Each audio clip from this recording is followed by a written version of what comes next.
The carrier New Dawn hung in orbit above Nexus 7, like a guardian watching over its children. Admiral Grace Holloway stood on the observation deck and looked down at the planet that had been meant to be a grave. From up here, it looked almost peaceful. The volcanic mountains glowed softly in the darkness, and strange lights flickered in the atmosphere where electrical storms danced through the clouds. She had expected to find survivors. She had hoped to find survivors. What she had not expected was what awaited her when she finally went down to the surface. The shuttle landed on a proper landing pad that the colonists had constructed from local stone. Laura Bennett was waiting with her senior team, and behind them stood rows of colonists in clean clothes, healthy and strong despite everything they had endured. The domesticated stalkers sat at the edges of the crowd, their eyes watching the newcomers with intelligent curiosity. Grace stepped off the shuttle and walked toward Laura. The two women looked at each other for a long moment. Then Grace saluted, a gesture of respect from one commander to another. Laura returned the salute. Grace told her that she had read all the reports, watched all the footage, and studied everything the colonists had accomplished. She said that in her 50 years of military service, she had never seen anything like it. She told Laura that she had come expecting to evacuate refugees. Instead, she had found warriors. Laura thanked her for the rescue. Then she said something that surprised everyone. She told Admiral Holloway that they were not leaving. A murmur went through the crowd of colonists. Some of them had been dreaming of returning to civilization since the day they landed. But most of them had started to feel something different. This planet had tried to kill them, and they had conquered it. This was their home now. Laura explained her thinking. She told Grace that Nexus 7 was the most valuable piece of real estate in the galaxy. No other species could survive here. No enemy could invade without facing the same dangers that had nearly killed the colonists. If humanity established a permanent presence here, they would have an unassailable fortress in the middle of contested space. Grace considered this for a moment. Then she smiled and said she would recommend it to the coalition government. The next few weeks were busy. Supply ships arrived with food, equipment, medical supplies, and volunteers who wanted to join the colony. Engineers came to help improve the settlement. Scientists came to study the unique ecosystem. Military advisors came to evaluate the strategic possibilities. New Providence grew from a desperate survival camp into a proper colony. The underground shelters were expanded and improved. Surface structures were built with materials designed to withstand the temperature extremes. Defensive installations were constructed along the perimeter. The Stalkers became an official part of the colony's defense force. Derek trained new handlers and established breeding programs to ensure a stable population. The creatures had become as much a part of New Providence as the humans themselves. Katie received a commendation from the Padeus coalition government for her scientific contributions. Her discoveries about the planet's ecosystem had saved countless lives and would help future colonists adapt to similar environments. She was offered positions at prestigious research institutions back on Earth, but she turned them all down. Her work was here. Sam became the chief engineer of the colony. His improvised systems were replaced with proper equipment, but his creative approach to problem-solving remained essential. When new challenges arose, people came to him first. Nina established the colony's first research center dedicated to xenobiology. Students and scientists came from across human space to study under her. She had become one of the foremost experts on Class-0 world ecosystems. Commander Tarek Voss and his surviving soldiers were eventually returned to Valorian space as part of a prisoner exchange. Before he left, Voss asked to speak with Laura one last time. He told her that he had been a soldier his entire life, and he had learned to respect worthy opponents. He told her that humans had earned his respect in a way no other species ever had. Laura told him to carry that lesson back to his people. She told him that humanity wanted peace, but they were prepared for war. She told him to make sure the Confederacy understood the difference. The Galactic Council held formal hearings about the incident. Representatives from dozens of species watched the testimony and viewed the evidence. The Valorian Confederacy was officially censured and forced to pay reparations to humanity. Several high-ranking officials who had supported Zoran's actions were removed from power. More importantly, the perception of humanity throughout the galaxy began to change. Species that had dismissed humans as newcomers and primitives started to pay attention.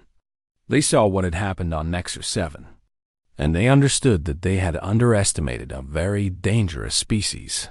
Ambassadors began approaching human representatives with offers of alliance and trade agreements. Military leaders requested joint training exercises. Scientists proposed collaborative research projects. Humanity was no longer a minor player in galactic politics. They had earned a seat at the table. 1 year after the original exile, Laura Bennett stood on a platform overlooking New Providence and addressed her people. The colony had grown to over 5,000 residents. The original survivors were now joined by new volunteers who had heard the story and wanted to be part of something special. She told them about the journey they had taken together. She told them about the fear they had felt on that first night, surrounded by monsters in the darkness. She told them about the determination that had kept them alive when everything seemed hopeless. She told them about the courage that had turned victims into victors. She told them that the galaxy had tried to bury them on this world, thinking they were too weak to survive. She told them that the galaxy had forgotten what humans were capable of. She told them that their ancestors had crawled out of caves and conquered a planet. Their descendants had reached for the stars and claimed them. Now they had done something even greater. They had taken a world of death and transformed it into a world of life. They had proven that there was no environment too hostile, no enemy too powerful, no challenge too great for human beings to overcome. She ended her speech with a promise. She promised that New Providence would stand for as long as humanity existed. She promised that it would be a symbol of everything their species could achieve. She promised that anyone who threatened humanity would look at this world and remember what happened to the last. Enemies who underestimated them. The crowd cheered. Derek stood at the back of the gathering, with Duke sitting beside him. The old stalker had grown even larger over the past year, and his pack had expanded to include over 30 members. They were no longer just guard animals. They were family. Katie watched the ceremony from her research station, surrounded by samples and equipment. She was working on a new project, analyzing how the colony's presence was actually changing the local ecosystem. Life was adapting to the humans, just as the humans had adapted to it. Sam monitored the colony's systems from the control center, making sure everything ran smoothly. He had built this place with his own hands, and he would keep it running no matter what. Nina documented everything, recording the history of New Providence for future generations. Someday, children would learn about what happened here. They would learn what their ancestors accomplished when the entire galaxy counted them out. Admiral Holloway had returned to Earth, but she visited New Providence regularly. She told anyone who would listen that this colony was the most important human settlement in the galaxy, not because of its strategic value, but because of what it represented. The sun set over New Providence, painting the sky in shades of orange and purple. The volcanic mountains glowed in the distance. Strange creatures called out in the wilderness, their voices now familiar rather than frightening. The wind carried the smell of growing things, of food cooking, of life thriving where death should have reigned. Lavra walked through her colony as darkness fell. She passed families eating dinner together, children playing games, workers finishing their shifts, soldiers standing guard. She passed the stalkers resting in their dens and the research stations humming with activity. She passed all the evidence of human stubbornness and ingenuity and refusal to accept defeat. She stopped at the edge of the settlement and looked out at the planet that had been meant to destroy them. It was beautiful in its own hostile way. It was home. The Valorians had sent them here to die. Instead, they had built something that would last forever. That was what it meant to be human. That was why the galaxy would never underestimate them again. Lavra smiled and walked back into the light of her colony, ready for whatever challenges tomorrow would bring. The story of New Providence was just beginning, and she intended to see how far it could go. The stars above shone down on a world that had been transformed. And somewhere in the distance, the stalkers howled at the moons, singing a song of survival and strength and the unbreakable spirit of the strange creatures who had made this deadly place their paradise. The humans had won, and they would keep winning for as long as they drew breath. That was the lesson. That was the truth. That was humanity. The transmission from Nexus 7 reached the Galactic Council 3 days after Laura recorded it. The signal traveled across hundreds of light years, bouncing through relay stations and communication networks until it arrived at the great chamber on the neutral world of Thesser Prime, where representatives from 100 species gathered to govern the galaxy. Ambassador Crix of the Mallory Collective was the first to view the message. He was a small creature with large eyes and delicate hands that trembled as he watched the footage.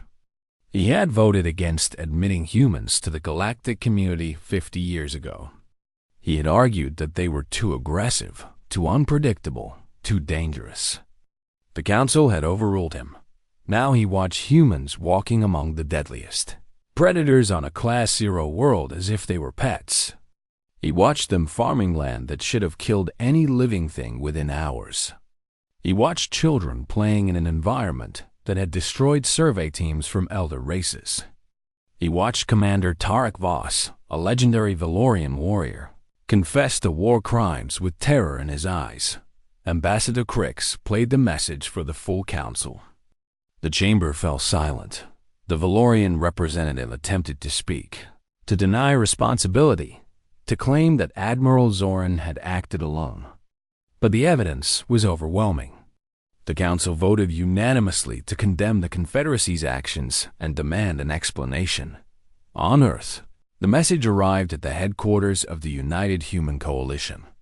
Admiral Grace Holloway watched it in her private office with her senior staff gathered around her. She was 63 years old, with gray hair cut short and eyes that had seen too many wars.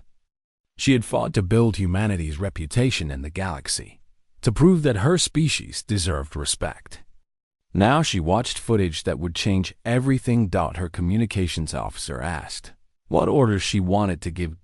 Grace stood up and walked to the window that overlooked the city below.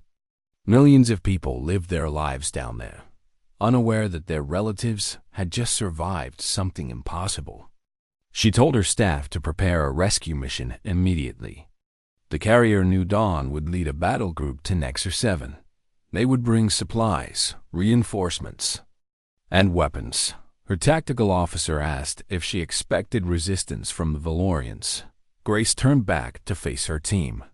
She said that Admiral Zorn had just learned that his strike team was destroyed, and his prisoners were confessing his crimes to the galaxy. A man like that would not simply accept defeat.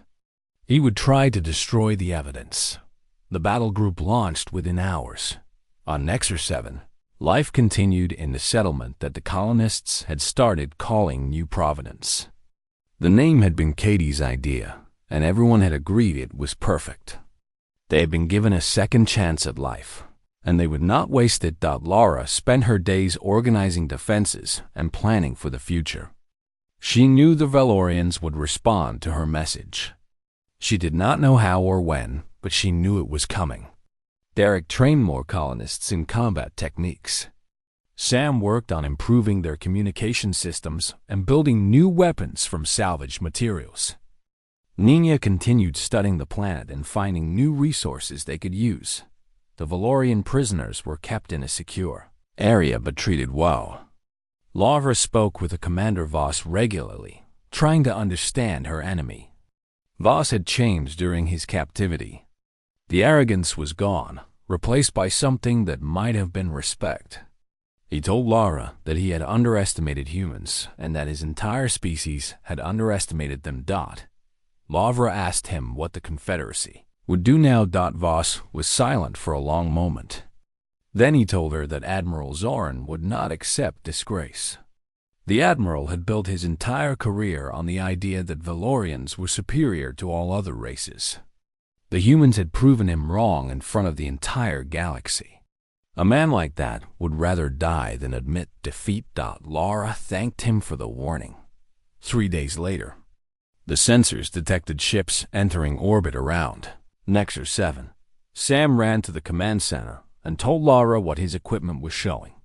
There were 12 Valorian warships approaching, more firepower than any single colony could hope to resist.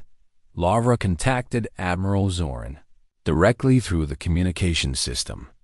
His face appeared on the screen, and she could see the madness in his eyes. He had lost everything: his reputation, his command, his future. All because some primitive humans had refused to die on schedule. Zoran told her that he had come to correct his mistake. He told her that the Galactic Council could condemn him all they wanted, but they could not stop him. He would destroy the colony and every human on the planet. He would reduce New Providence to ash and claim that the colonists had died from natural causes before he arrived. Lavra asked him if he really thought that would work. Zoran smiled and said it did not matter. Even if the truth came out eventually, the humans would still be dead. That was all he cared about now. The transmission ended.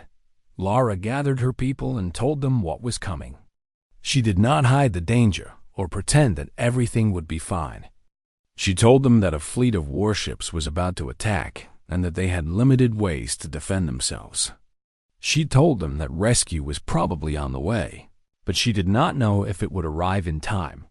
Then she told them something else. She told them that they had already survived everything this planet could throw at them. They had tamed predators and conquered toxic wastelands and built a home in hell. They were not victims anymore. They were fighters. Derek organized the defense teams. Sam activated every trap and weapon system they had built.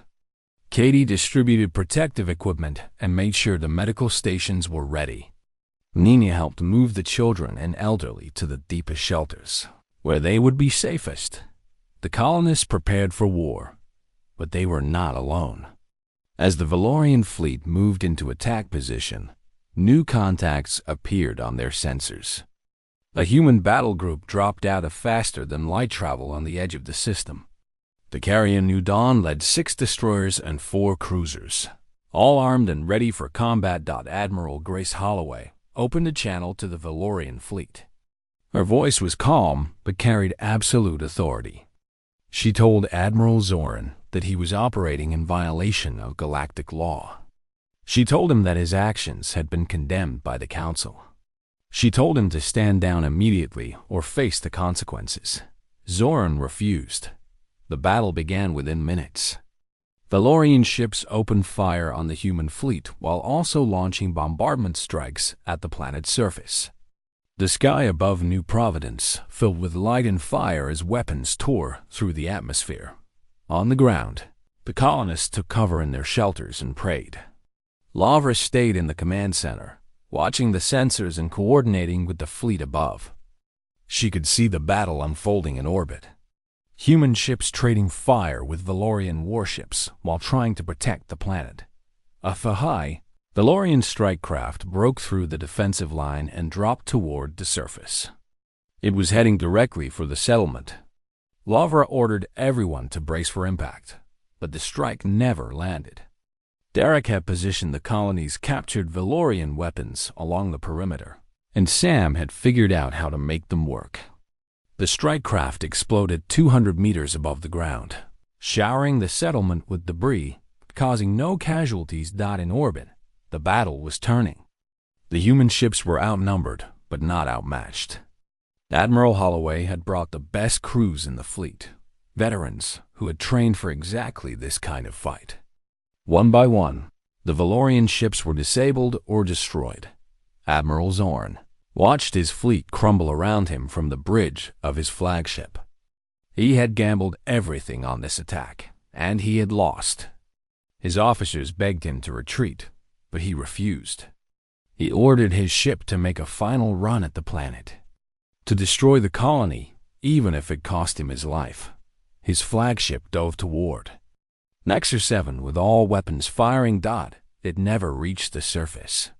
3 human destroyers concentrated their fire on the flagship's engines.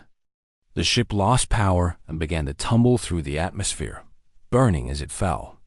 It crashed into a volcanic mountain range 50 kilometers from New Providence and exploded in a fireball that lit up the sky. The remaining Valorian ships surrendered immediately. Lavra watched the explosion from the command center and felt something release in her chest. It was over. They had won. Outside, colonists emerged from their shelters and looked up at the sky. The battle was finished. Human ships moved into protective positions around the planet. Rescue shuttles were already descending through the atmosphere. Katie found Lavra standing outside the command center and hugged her without saying a word. Derek walked up beside them, with Duke the Stalker padding along at his heels. Sam came running with news that the communication systems were working perfectly and they could talk to Earth whenever they wanted. Lavra looked at her people. These incredible humans who had survived everything the galaxy had thrown at them. She felt tears in her eyes for the first time since landing on this planet. They had done it. They had truly done it.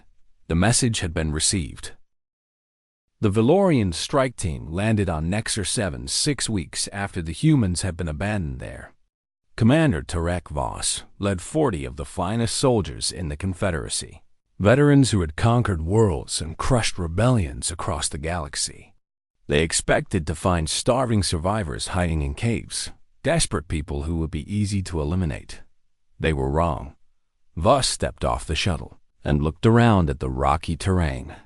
He was a large Valorian with dark blue skin covered in old scars from previous battles. He had never failed a mission in his entire career. Admiral Zorn had given him simple orders. Confirm that the humans were dying, and if any were still alive, finish the job quietly.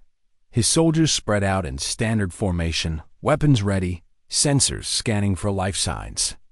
The planet was exactly as hostile as the reports had described. The air was thin and carried traces of toxic compounds. The temperature was already dropping as the sun moved toward the horizon.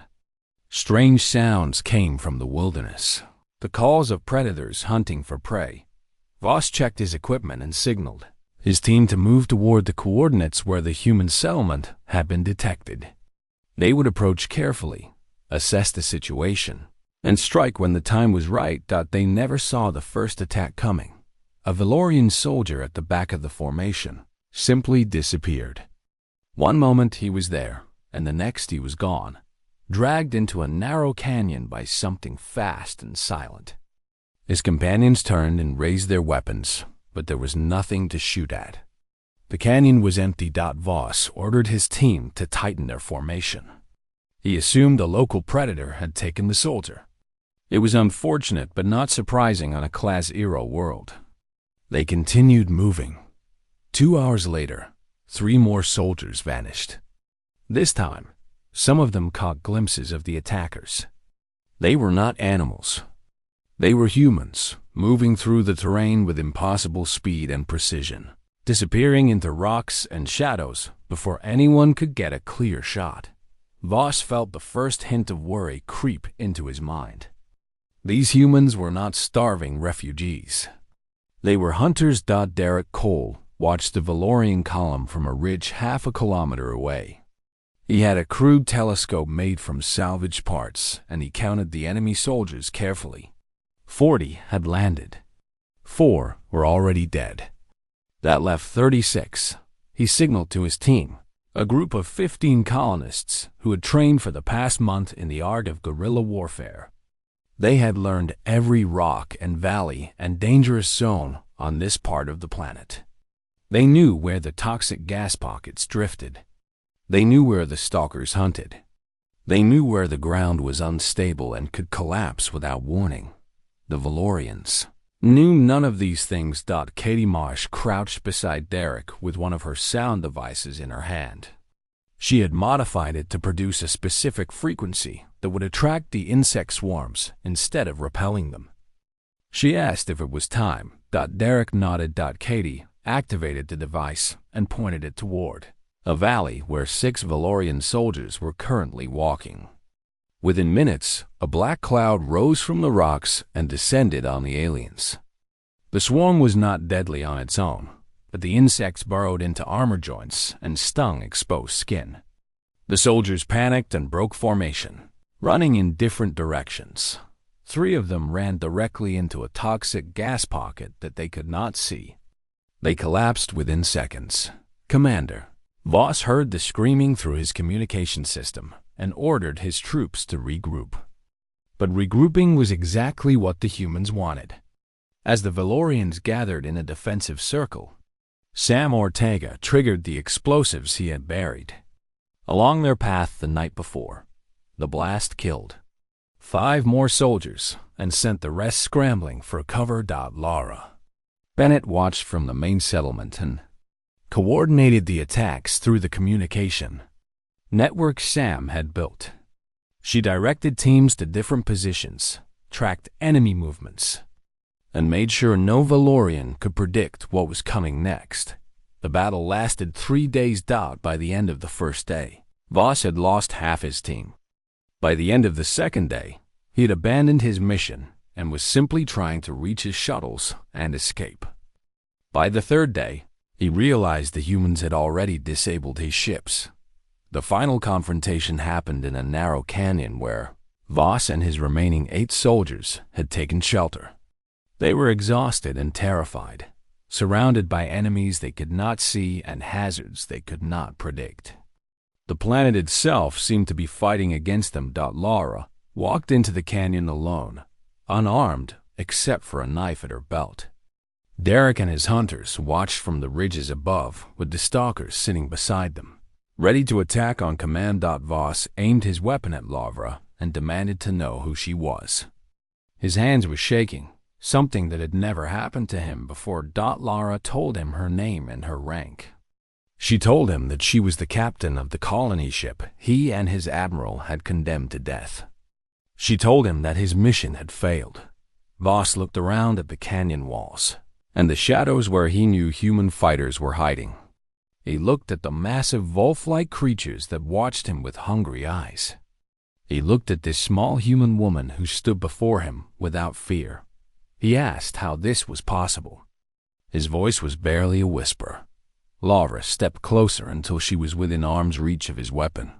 She told him that his people had made a mistake that every enemy of humanity eventually made. They had confused kindness for weakness. They had assumed that because humans sought peace, they were incapable of war. She told him about Earth, about the millions of years of evolution that had shaped her species. She told him that humans were the apex predators of a world that made Nexus 7 look gentle. She told him that his admiral had not sent them to a Deathworld. He had sent them home. Voss lowered his weapon. He had no fight left in him. His soldiers followed his lead. The humans took them prisoner without killing another person. Laura ordered that they be treated fairly and given food and medical care. She was not interested in revenge. She was interested in sending a message. That night, she forced Voss to record a full confession. He described how Admiral Zorn had captured the colony ship. He described the illegal exile to Nexus 7. He described the orders to kill any survivors. He described what had happened when his strike team landed.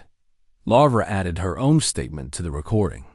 She showed footage of the human settlement, now a thriving community of underground shelters and surface structures.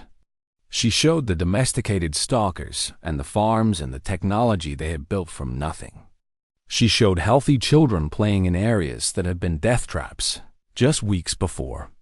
She ended the recording with a warning directed at anyone who might consider humanity an easy target. She told them that her people had been thrown into hell and had made it their paradise. She told them that the galaxy had not seen anything yet. Derek stood beside her as she finished the recording. He asked what came next. Lara looked up at the sky, where Valorian ships were certainly still watching. She said they would send this message to the Galactic Council. They would tell the entire galaxy what had happened here, and then they would wait for their enemies to decide if they wanted to make things worse. The Valorians had started this conflict. The humans would finish it. Somewhere in orbit, Admiral Zorn received word that his strike team had been defeated. He stared at the report for a long time without speaking. Lieutenant Vesa asked if he wanted to send reinforcements. Zorn did not answer. For the first time in his long career, he did not know what to do. The hunters had become the hunted, and the hunt was only beginning. 2 weeks passed on Nexus 7, and the humans refused to die. Admiral Keth Zorn sat in his command center aboard the Valorian warship Dominance and stared at the observation reports with growing disbelief. His analysts had predicted that the colonists would lose at least half their population within the first week. They had predicted chaos and starvation and bodies scattered across the rocky plains. Instead, the satellites showed a functioning settlement. The humans had dug into the ground and built underground shelters to escape the temperature extremes. They had established a perimeter with guards and warning systems. They had even started farming. Lieutenant Vesa stood beside Zorn and pointed at the latest images. She was younger than most officers, with pale green skin and nervous eyes. She told the Admiral that the humans had done something impossible. They had tamed a pack of stalkers. Zorn leaned forward and studied the images more closely. Stalkers were among the most dangerous predators on Nexus 7. They were massive creatures that looked like wolves made of muscle and teeth, with 6 legs and armored skin that could stop most weapons. A single stalker could kill a dozen armed soldiers. A pack of them could destroy an entire outpost, but the images showed humans walking among the creatures without fear. The stalkers followed them like pets. They sat outside the human shelters and watched the wilderness with their glowing eyes. And anything that came too close quickly learned to stay away. Vesa asked how this was possible. Zorn had no answer. On the surface of Nexus 7, Derek Cole walked through the settlement with a stalker padding along beside him. He had named the creature Duke, and it was the alpha of the pack. Derek had earned its respect 3 days after landing, when he had faced it alone with nothing but a knife and refused to back down. The creature had recognized something in him, some kind of predator instinct that it understood. Instead of killing him, it had accepted him as a leader. The other stalkers followed Duke, and Duke followed Derek. It was that simple. Dr. Nina Reyes met Derek near the food processing station she had built from salvaged equipment. She was a small woman with dark hair and quick hands that never stopped moving. She had spent the past 2 weeks analyzing every plant and animal on the planet, testing them for toxins and nutritional value. She had found 17 species that humans could eat safely after proper preparation. She handed Derek a piece of dried meat and told him it came from a creature she had named a thornback. It was tough and had a strange flavor, but it was packed with protein and calories.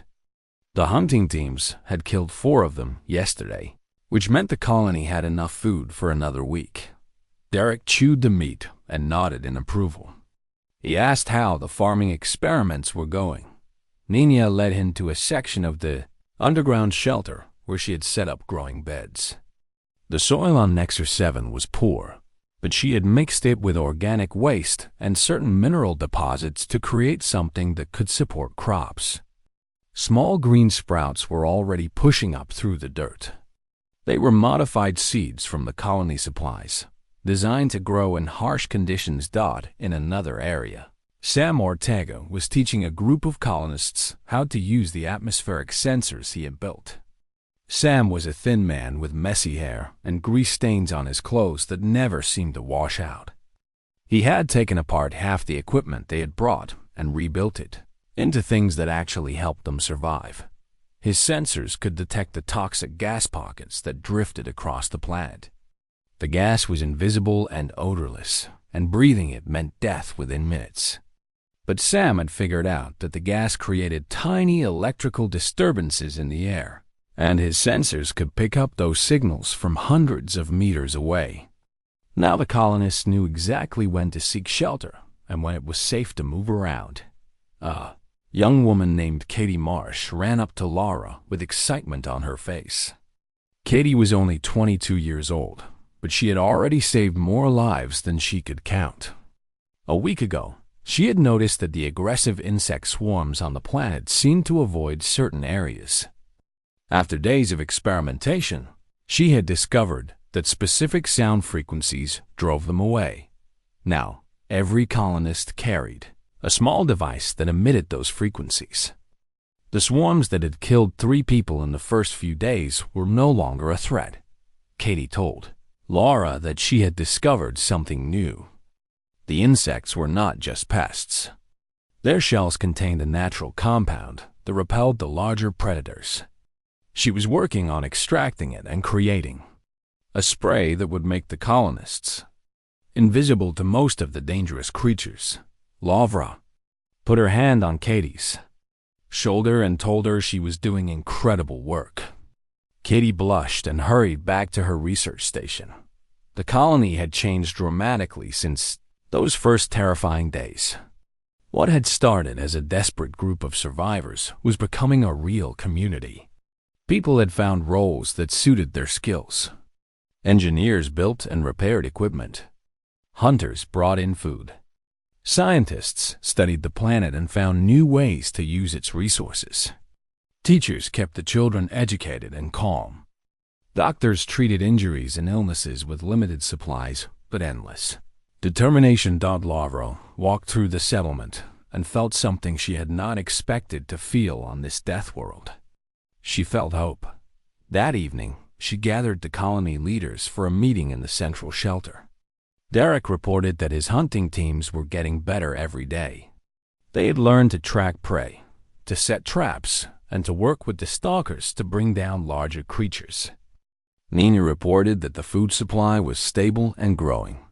Sam reported that he was working on a long-range communication system that might be able to reach human space.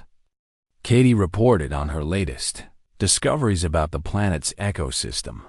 Laura listened to all of them and then stood up to speak. She told them that the Valorians had expected them to be dead by now.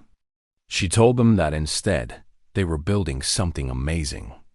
But she warned them not to get comfortable. The Valorians would eventually come to check on their victims.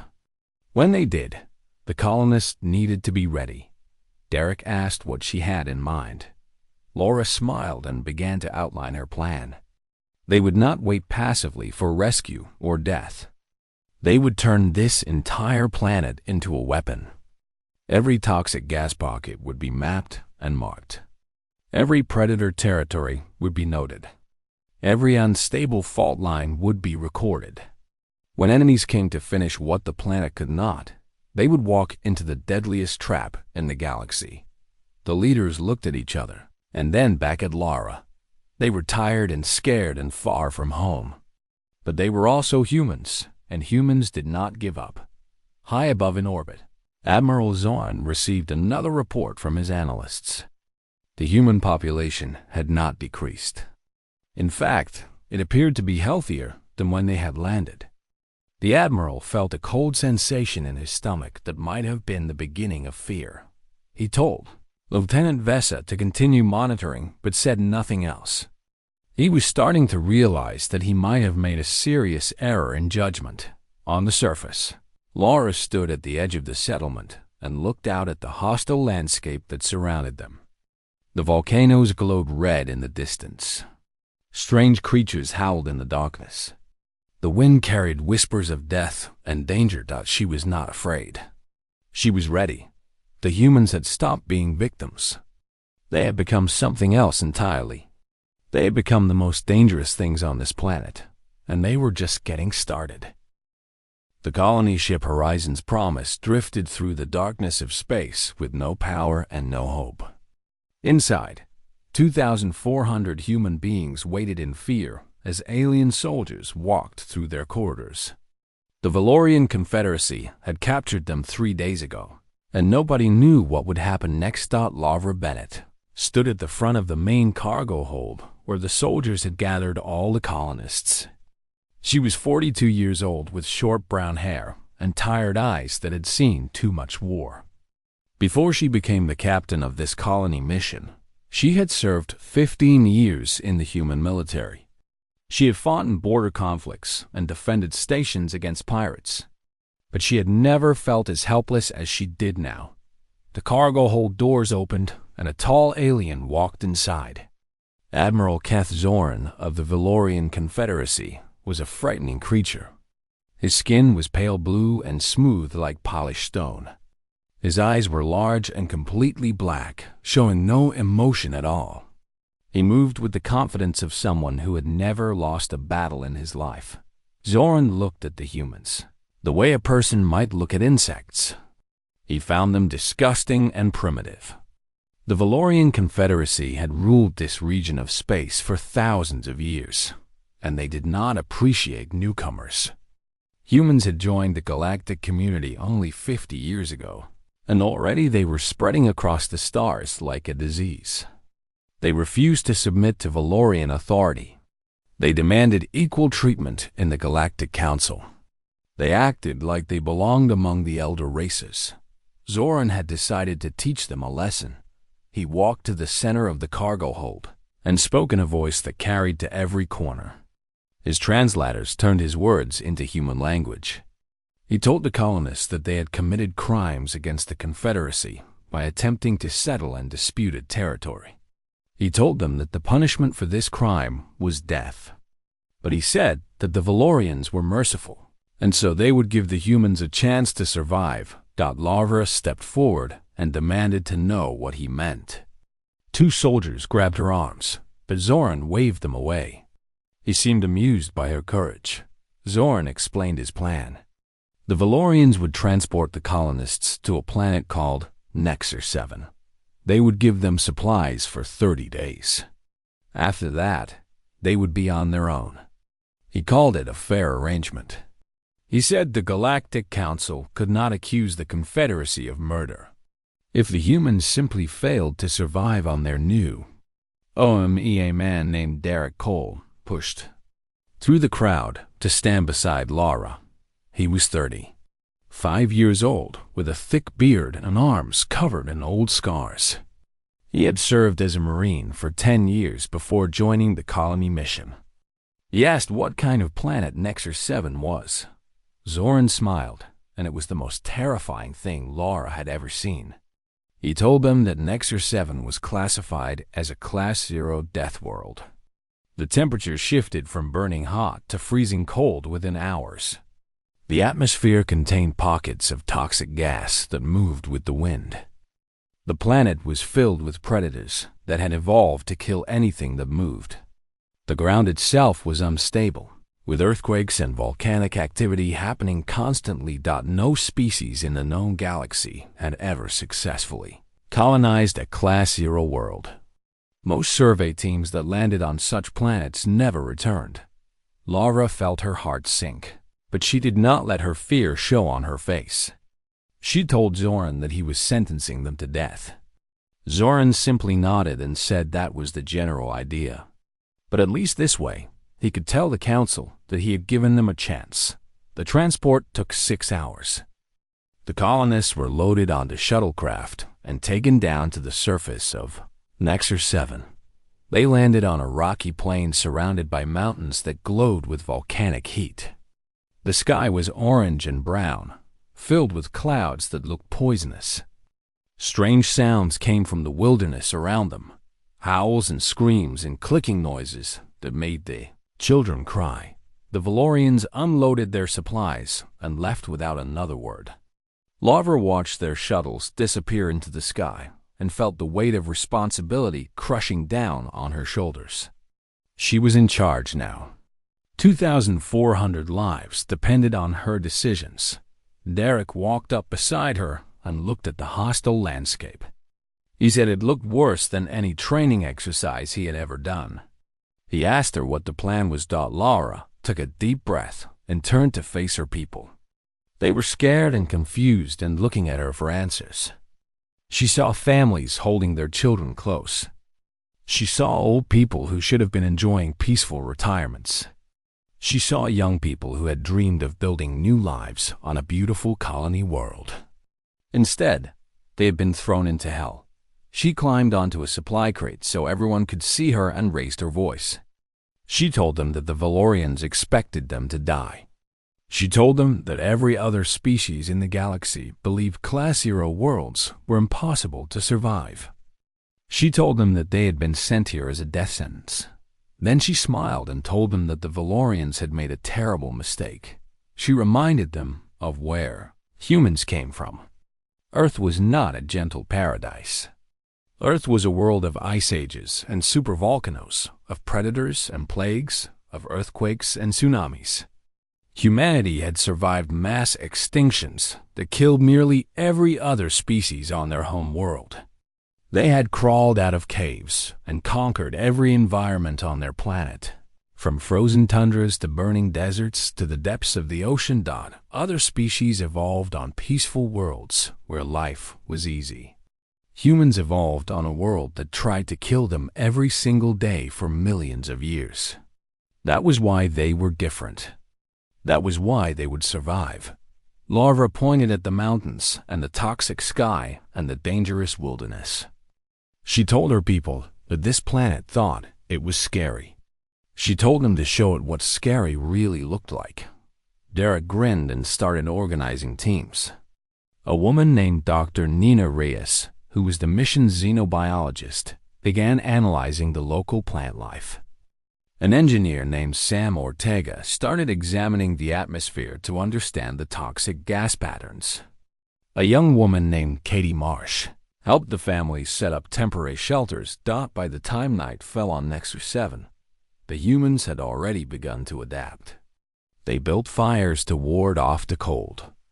They posted guards to watch for predators. They rationed their supplies and made plans for finding local food sources. In orbit high above, a Valorian observation satellite recorded everything. Admiral Zoran watched the footage from his command ship and felt satisfied. The humans were organized, he admitted, but organization would not save them. The planet would break them within 2 weeks. By the end of the month, they would all be dead. He was very, very wrong. Lara sat by a fire that night and looked up at the alien stars.